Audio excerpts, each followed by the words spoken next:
सियावर रामचंद्र की जय। भाइयों और बहनों, आज हम एक संत की कथा सुनाएंगे आपको कि कैसे कठौती में गंगा प्रकट हो जाती है। एक संत रैदास थे,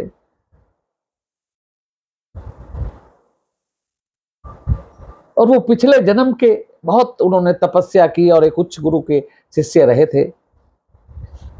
एक बार उनके गुरु सन्यासी थे और वो अपने चेलों की ड्यूटी लगाते थे कि रोजाना एक चेला जाए और गुरु जी के लिए भोजन मांग कर लाए।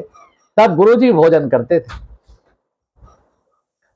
एक दिन रैदास की ड्यूटी लग गई जो पिछले जन्म में थे, और वो किसी कारणवश भूल गए।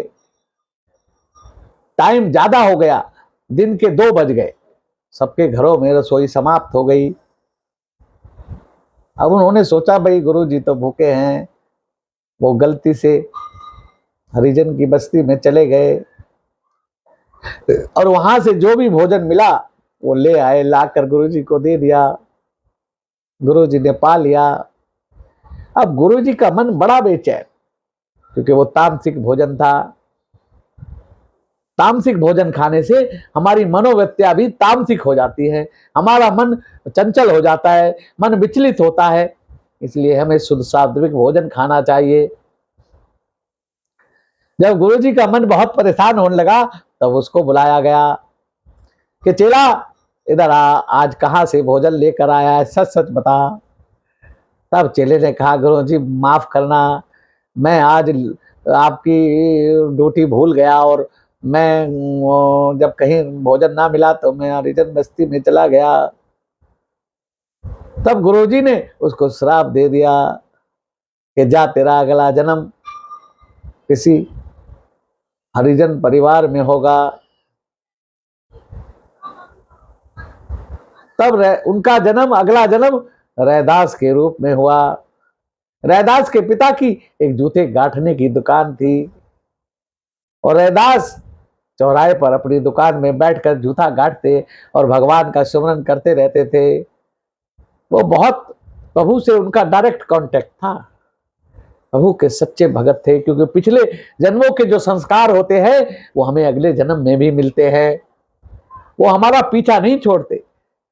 अगर इंसान की पिछले जन्म में संस्कारिक था तो इस जन्म में भी संस्कारिक ही होगा, क्योंकि पिछले संस्कार उसके आत्मा के साथ, मन के साथ आ जाते हैं। कहा जाता है माया मरी न मन मरा और मन मर मर गए शरीर, आशा तृष्णा ना मरी कह गए दास कबीर। कबीर दास जी ने कहा कि ये जो माया है ये कभी मरती नहीं, पैसे की चाह, और मन भी नहीं मरता है।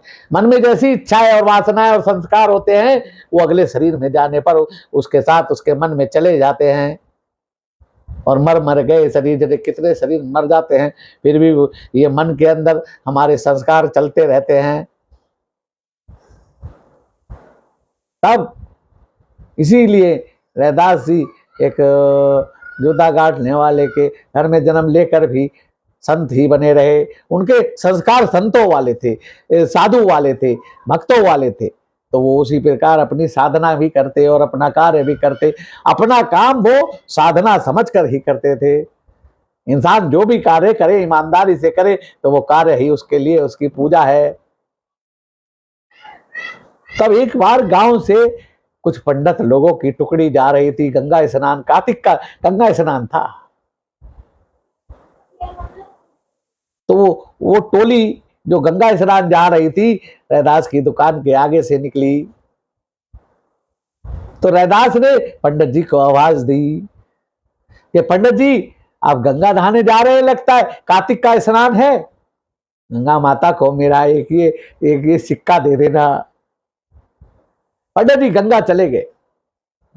अब गंगा नहा के जब आने लगे तो पंडित जी को याद आया कि जेब में एक रैदास का दिया हुआ सिक्का मेरी जेब में पड़ा है।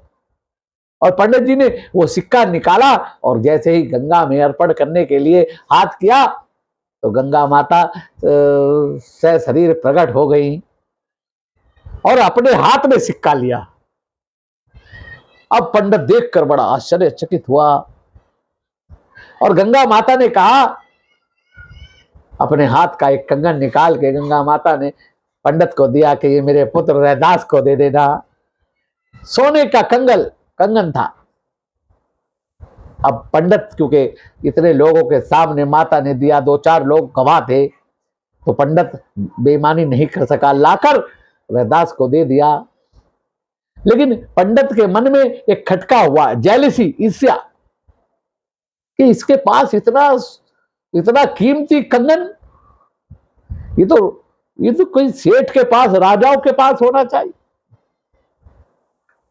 तब पंडित ने वहां के राजा से रैदास की चुगली की। और रैदास क्या चुगली की कि महाराज, रैदास के पास एक राजाओं वाला कंगन है जो वो कहीं से चुरा कर लाया है। और राजा ने सिपाहियों को भेजकर बुला लिया, भाई तुम्हारे पास कोई कंगन है? उन्होंने कहा है। उसने दिखाया तो कंगन हीरे जवाहरत का कंगन था, सोने का कंगन था।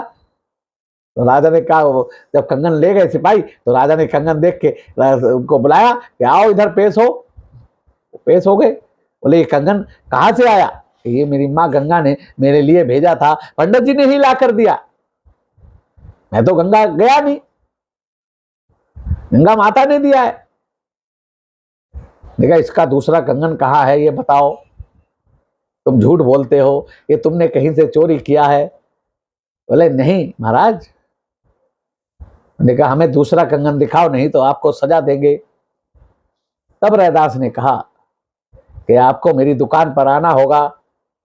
राजा ने कहा ठीक है। राजा ने अपने मंत्रियों के साथ उसकी रैदास की दुकान के पास आए। दुकान पर आकर रैदास अपनी गद्दी पर बैठे और जिस कठौती में वो चमड़ा भिगोते थे पानी के अंदर,